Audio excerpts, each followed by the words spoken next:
Have you ever felt like you are doing everything you can, yet your inner world still feels noisy and heavy? Have you ever wondered if real change is supposed to take years, or if something can shift right now, in the middle of an ordinary day? Welcome back to the channel. Today we are walking through 12 Buddhist principles for immediate life transformation, not as abstract philosophy, not as a lecture that stays in your head, but as living guidance you can carry into your next conversation, your next stressful moment, your next temptation, your next night of overthinking, your next morning when you wake up and the mind starts demanding answers. Two ideas will hold the whole journey. First, transformation is not only about changing what happens to you. It is about changing how your mind meets what happens, because that is where suffering expands or dissolves. Second, Buddhism does not ask you to become a different person overnight. It asks you to stop feeding the habits that keep you trapped, and to start planting seeds of awareness, wisdom, compassion, and steady action. Because seeds grow into destiny through cause and effect. Let me begin with a story. Because principles feel real when you see them inside a life. There was someone I will call Marcus. Marcus was not lazy. Marcus was not careless. In fact, Marcus was the kind of person who tried hard. He tried to be responsible, tried to be kind, tried to keep up, tried to stay positive. But somewhere along the way, Marcus began to feel like he was living with a tight fist inside his chest. Even on good days, the fist was there. Marcus would wake up and immediately feel the mind start counting. How much to do? How much to fix? How much could go wrong? How many people might be disappointed? How many ways he could fall behind? Marcus did not call it anxiety. He called it being realistic. He called it being prepared. He called it being mature. But the body told a different story. The jaw clenched. The shoulders rose. The breath stayed shallow. The stomach was rarely calm. And at night, when the world finally became quiet, the mind became louder, as if silence was a threat. One morning Marcus was standing in his kitchen, holding a mug, staring at nothing. A message popped up on his phone. A small, ordinary message with a tone that felt slightly off. That was all it took. The mind began building a whole world. They are upset. I did something wrong. I will be judged. I will lose this connection. I will be alone. Marcus caught himself and felt almost embarrassed by how quickly the mind turned a single moment into a disaster movie. He tried to shake it off, but the story stuck. It followed him to work, followed him into meetings, followed him into conversation. It was like a hidden radio playing fear under everything else. That night Marcus met his friend Lena for dinner. Lena had been through her own hard seasons, yet lately she seemed steadier. Not perfect, not always smiling, just grounded. Marcus finally asked, "How are you doing that? You have problems too, but you do not seem owned by them." Lena looked at him for a long moment and said, "I stopped waiting for life to calm down before I practiced calm." Marcus tried to laugh, but it came out tired. "And how did you practice calm when life is not calm?" Lena said, "I learned a few Buddhist principles and treated them like daily medicine. Not as a belief system I have to defend, but as a way of seeing and choosing. When I apply them, my suffering reduces quickly. Not because reality changes instantly, but because the mind stops adding extra suffering on top." Marcus leaned in. Because the word quickly mattered. He was tired of waiting years to feel better. He needed something that could change a moment. Lena said, "If you want, come with me tomorrow to a small talk. It is simple.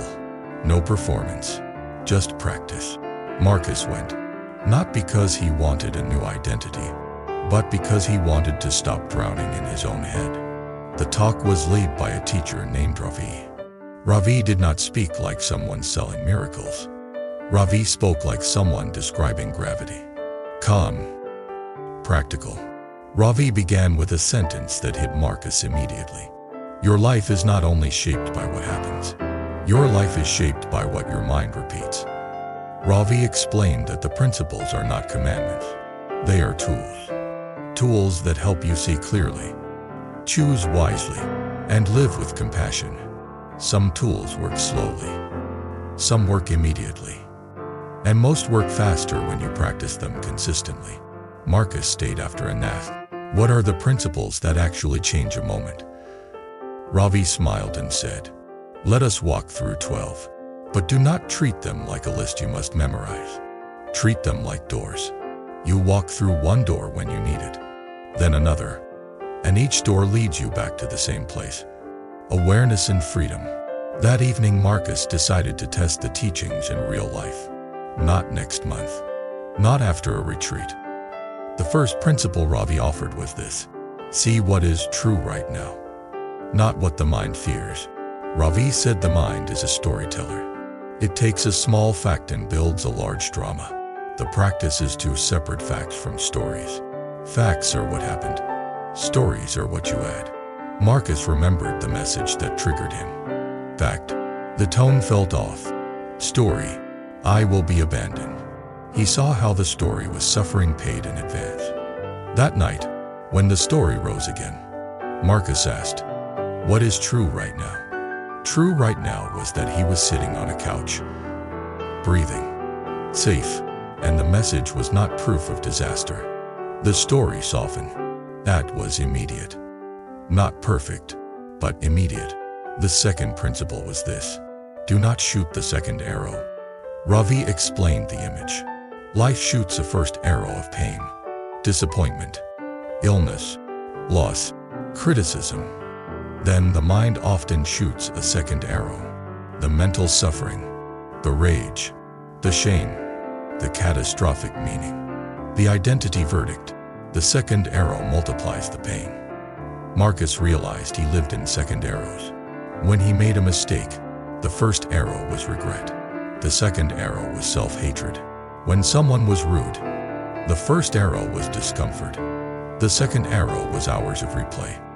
Ravi said, "You cannot always stop the first arrow, but you can practice not adding the second. And that is immediate transformation." The third principle was this: your attention is your life. Ravi said, "Attention is the most precious resource, because where attention goes, the mind grows. Where the mind grows, your emotions grow. Where your emotions grow, your actions grow. Where your actions grow, your destiny grows." Marcus saw that his attention was constantly stolen by worry, comparison, and imagined judgment. Ravi suggested a simple practice. When you notice attention drifting into fear, return it to something real. Breath, body, sound, the task in front of you. Marcus tried it in the next days. In a meeting, he noticed himself drifting into the thought, "They think I am not smart enough." He returned attention to the actual conversation, the words being spoken, the breath in his body. The anxiety did not vanish, but it lost its grip. That was immediate. The fourth principle was this: impermanence is not a threat, it is a teacher. Ravi said everything changes, including emotions, problems, relationships, your body, your circumstances, and your mind. If you forget impermanence, you treat pain like a permanent prison. If you remember impermanence, you can endure waves without believing the ocean is only storms. Marcus realized his anxiety always said, "This will last forever." Ravi taught him to answer gently, "This will change." That sentence did not deny pain. It reminded the nervous system that nothing is frozen. Marcus used it at night when worry rose. "This will change." And the chests softened a little. Immediate, small, real. The fifth principle was this: clinging creates suffering. Openness creates freedom. Ravi described clinging as the mind saying, "I cannot be okay unless I control this outcome." Clinging to being light, clinging to certainty, clinging to comfort, clinging to a fixed identity. Marcus recognized it. He clung to approval. He clung to being seen as competent.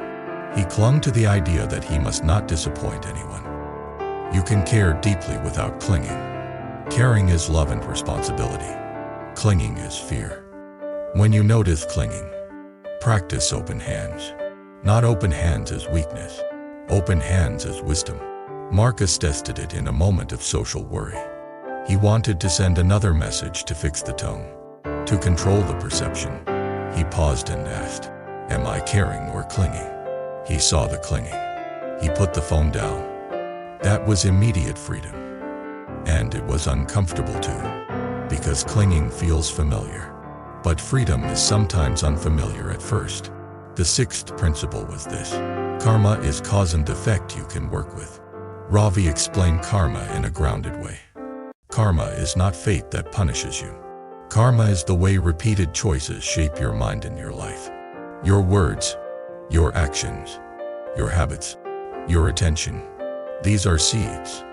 Seeds grow. Marcus realized he often focused only on outcomes. Will it work?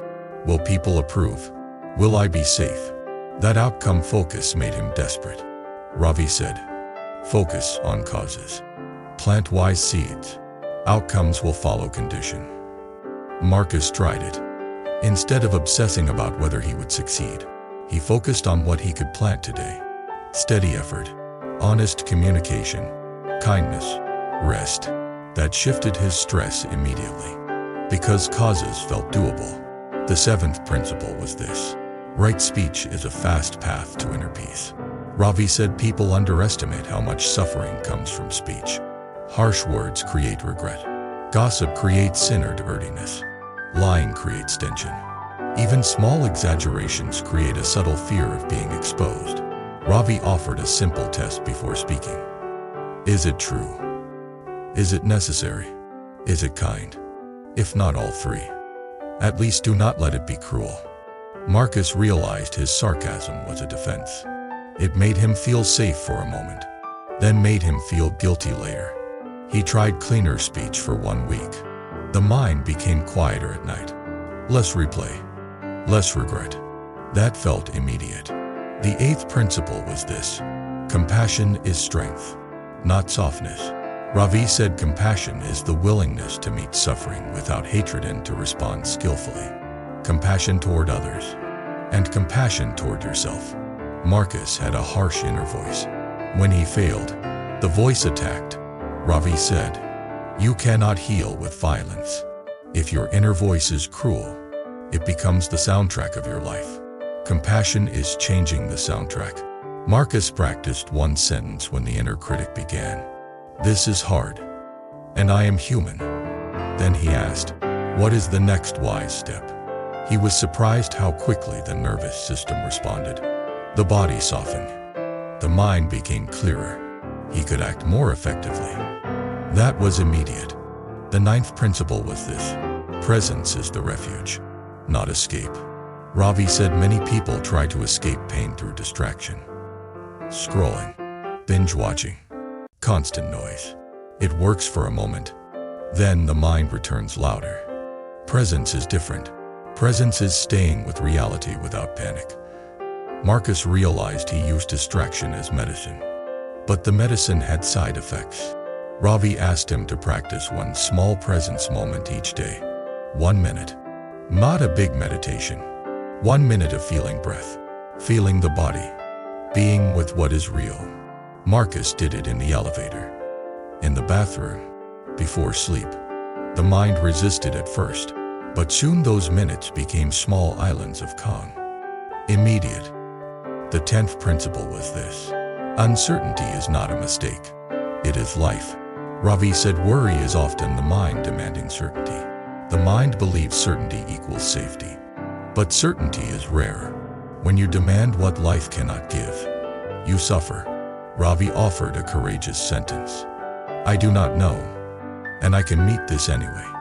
Marcus practiced it when his mind wanted guarantees. He did not like the sentence at first. It felt like stepping into open air. But after repeating it, he felt stronger. It was like training the nervous system to tolerate not knowing. That changed his worry immediately. because worry feeds on the belief that not knowing is unbearable. The 11th principle was this: let go of identity stories that trap you. Ravi said many people suffer because they cling to a fixed idea of who they must be. The strong one, the smart one, the good one, the one who never needs help, the one who always wins. When reality threatens the story, you panic. Marcus realized his biggest suffering came from the story. I must be seen as competent. That story made feedback feel like danger. It made mistakes feel like shame. Ravi suggested a practice. When you feel threatened, ask, what identity is being protected right now? Then soften the grip. You are not a single story. You are a changing human being.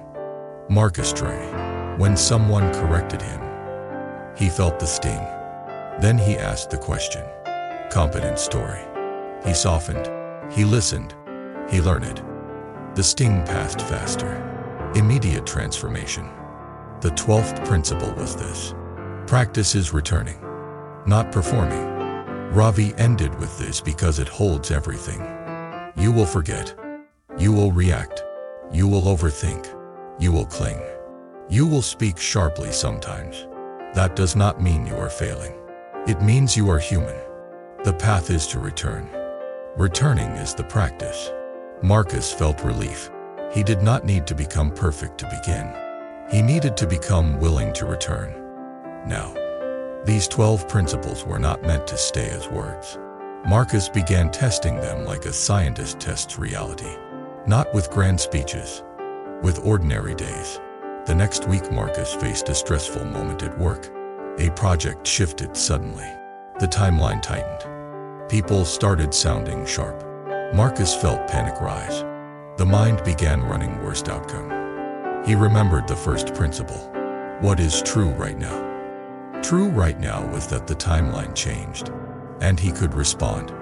The catastrophic future was not true yet. He remembered the second principle. Do not shoot the second arrow.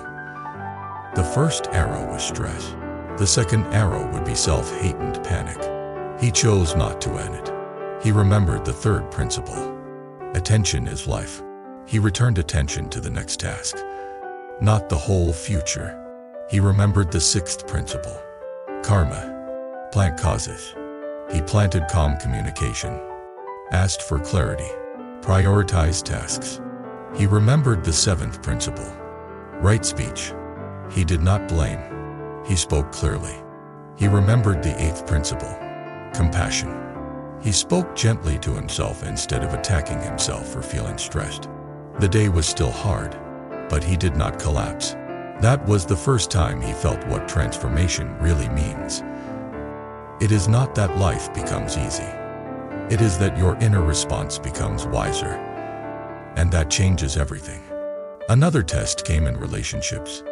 Marcus received criticism from someone he cared about. His old habit was to defend quickly, or withdraw and replay the conversation for days. This time he practiced. He noticed the identity story being threatened. The good person's story. He softened. He listened. He asked one question instead of defending. He stayed present. Later he felt proud in a quiet way. Not pride as ego. Pride as alignment. He had lived with more wisdom and compassion. That night he slept better. Not because the conversation was perfect, but because he had less regret. This is why Buddhist practice can transform sleep too. A mind that is less angled in guilt and resentment rests more naturally. Now let me tell you about the moment Marcus truly understood immediacy. He was in a grocery store line, and someone cut in line. The old Marcus would have felt anger and then carried anger for an hour. He felt the first arrow. Heat in the chest, tight hands. Then he saw the second arrow beginning. The story of disrespect. The story of how people are terrible. He remembered principle 2 and stopped. He breathed. He remembered principle 8 and softened the heart. He looked at the person and saw them looking frantic, scanning their phone, possibly stressed or confused. Marcus did not excuse the behavior, but he did not poison himself with hatred. He chose a simple response that planted good karma. He said calmly, I think the line begins back there. The person apologized and stepped back. Marcus realized he had protected his peace and also acted skillfully. That is immediate transformation. It happened in seconds. Now, I want to bring these principles closer to you. Because you might be thinking, this sounds good, but my life is messy. I have responsibilities. I have school. I have family. I have stress. I have days when I do not want to practice anything. Yes. And that is exactly why the principles matter. They are not meant for perfect conditions. They are meant for imperfect life. When you are overwhelmed, the immediate move is not to solve your whole life. It is to return to what is true right now, and to take the next wise action. When you are triggered, the immediate move is to notice the second arrow and stop feeding it. When you are spiraling, the immediate move is to protect attention and return to breath or body. When you are clinging, the immediate move is to open the hand, to loosen the demand for control. When you are harsh with yourself, the immediate move is compassion. Because compassion calms the nervous system and clears the mind for wise action. When you are lost, the immediate move is to plant causes. Because causes give you direction even when outcomes are uncertain. And when you fail, the immediate move is to return. Because returning is the path. Marcus learned something else that is worth sharing. These principles do not only reduce suffering, they also increase meaning. When you stop living in constant reaction, you begin to live intentionally. You begin to feel the dignity of choosing wisdom. You begin to feel the warmth of choosing compassion. You begin to feel the quiet strength of living with cleaner speech and cleaner mind. One evening Marcus sat with Lena again and said, I used to think I needed a new life to feel better. Now I see I needed a new relationship with my mind. Lena nodded. That is the whole thing. Marcus said, I still have hard days. Lena smiled. Practice does not erase hard days. Practice changes what hard days do to you. Hard days can make you bitter, or they can make you awake. Now let me close with a reflection that I hope stays with you long after the video ends. Many people chase transformation like it is a far mountain. They think, when I have more time, when I have less stress, when I have more money, when I find the right person, when I fix everything, then I will be peaceful. But Buddhist wisdom points to a different reality. Peace is not only a destination. Peace is a way of walking. And the way you walk is decided in small moments. The moment you pause instead of react. The moment you speak kindly instead of sharply. The moment you let a thought pass instead of chasing it. The moment you accept uncertainty instead of demanding certainty. The moment you choose compassion instead of self-attack. Those moments are immediate. They are available right now. And when you repeat them, they become your life. That is karma. That is destiny. That is awakening in ordinary clothes. I want to share one more thing that Marcus told me, because it captures the feeling of the change. He said, I thought transformation would feel like fireworks, but it feels like breathing again. It feels like space. It feels like being less afraid of my own mind. So here is my invitation to you. Do not try to practice all 12 principles at once. Choose the one you need most right now. If you are anxious, choose what is true right now. If you are angry, choose no second arrow. If you are scattered, choose attention as life. If you are clinging, choose open hands. If you are harsh with yourself, choose compassion. If you are overwhelmed, choose plant causes and take the next wise step. If you are ashamed of slipping, choose returning. Now I would love to hear from you. Which principle hit you the hardest today? And what situation in your life do you want to apply it to first? Share what you feel comfortable sharing in the comments, because your experience might help someone else recognize their own path. If you want more long-form Buddhist wisdom in everyday language, subscribe to the channel. Like the video so it can reach people who are tired of suffering in their own minds and ready to practice a calmer, kinder way. And if you want to support the channel in a deeper way, Consider becoming a member so we can keep creating teachings you can return to whenever life feels heavy. Until next time, protect your attention, soften your heart, plant wise seeds, speak cleanly, return often, and remember this: transformation can begin immediately. Not because life becomes perfect, but because you stop feeding the habits that keep you trapped and you start walking the next step with wisdom and compassion.